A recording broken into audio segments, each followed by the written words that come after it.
Hello students. आज हम लोग वैद्युत द्विध्रुव की वैद्युत क्षेत्र में स्थिति को देखेंगे। इसमें दो कंडीशन आज हम लोग देखेंगे। जो पहली कंडीशन होगी वो वैद्युत द्विध्रुव की उस कंडीशन को हम देखेंगे जब वैद्युत द्विध्रुव को एक समान विद्युत क्षेत्र में रखा जाएगा। इस कंडीशन में वैद्युत द्विध्रुव पर बल आघूर्ण की हम लोग चर्चा करेंगे।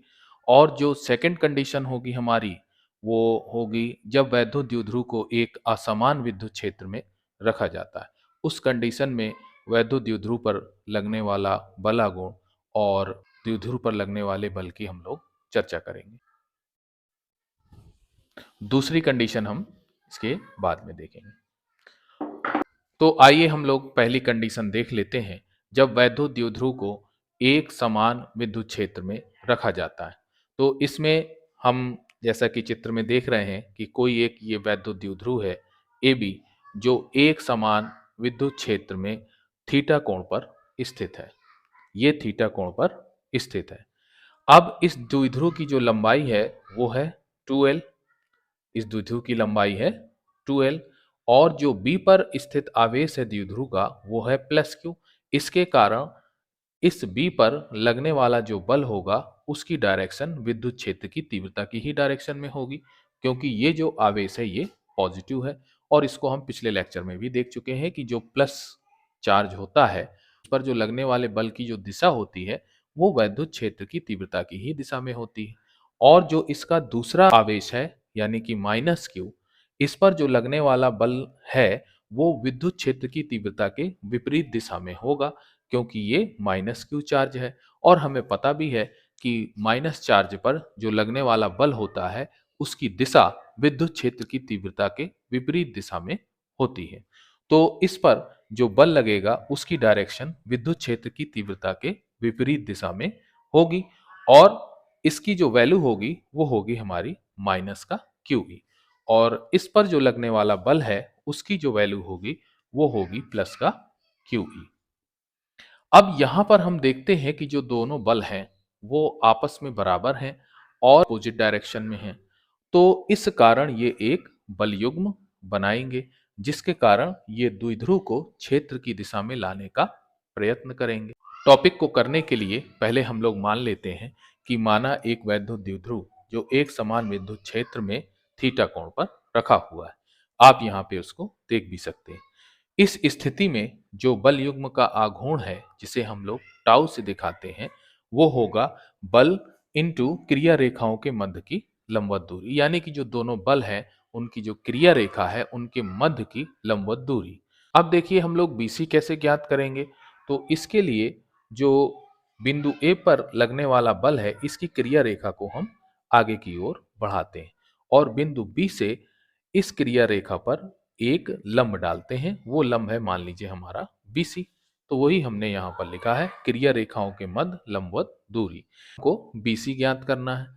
तो BC के लिए हम लोग देखते हैं त्रिभुज ABC में, त्रिभुज ABC में।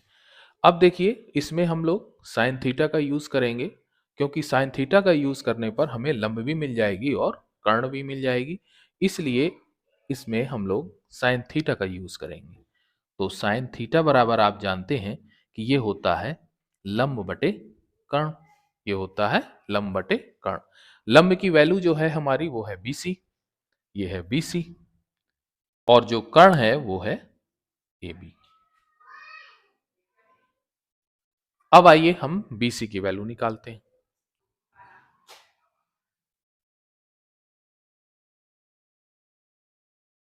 तो इसी समीकरण से जो BC होगा वो होगा हमारा AB साइन थीटा। AB की वैल्यू देख लेते हैं, ये है हमारी 2L, तो ये हो जाएगा 2L साइन थीटा। BC की वैल्यू हमारी आ गई। इस वैल्यू को हम समीकरण 1 में रख देते हैं। मान लेते हैं कि ये समीकरण 1 है। तो हो जाएगा यह मान समीकरण 1 में रखने पर, तो टाउ इक्वल टू हो जाएगा F इंटू BC की वैल्यू रख देते हैं 2L साइन थीटा। F की वैल्यू रख देते हैं Q इंटू E। इस F की भी वैल्यू Q इंटू ई है, इस की भी वैल्यू Q इंटू ई है। परिमाण के रूप में हम लोग F is equal to q E ले लेते हैं, क्योंकि ये माइनस क्यू ई डायरेक्शन दिखा रही है इसकी। Q E 2L sine theta, या tau is equal to Q into 2L को एक साथ रख लीजिए और साइन थीटा को इधर रख देते हैं, या टाउ इज इक्वल टू, ये वैल्यू हमारी P की है, ब्रैकेट में लिख दीजिए, क्योंकि P is equal to Q into 2L। ये हमारा बल आघूर्ण, मात्रक लिख देते हैं इसका न्यूटन मीटर। मात्रक हमने यहां से दे दिया, बल का मात्रक हो गया न्यूटन और दूरी का मात्रक हो गया मीटर, तो इसका जो मात्रक है वो है हमारा न्यूटन मीटर। सदिश रूप लिख लेते हैं इसका। सदिश रूप वो हो जाएगा vector tau is equal to vector P cross vector E।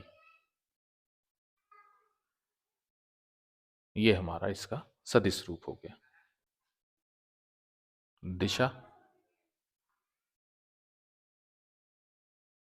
Vector P व वेक्टर E के लंबवत अंदर की ओर, अंदर की ओर। अब आइए देखते हैं इसकी जो दिशा, इसकी दिशा जो होगी P व E के लंबवत अंदर की ओर होगी, यानी कागज के तल के लंबवत नीचे की ओर होगी। अब आइए इसमें कुछ हम लोग कंडीशन देख लेते हैं। जो पहली कंडीशन है वो कंडीशन है जब थीटा इज इक्वल टू 0 हो या theta is equal to 180 degree हो।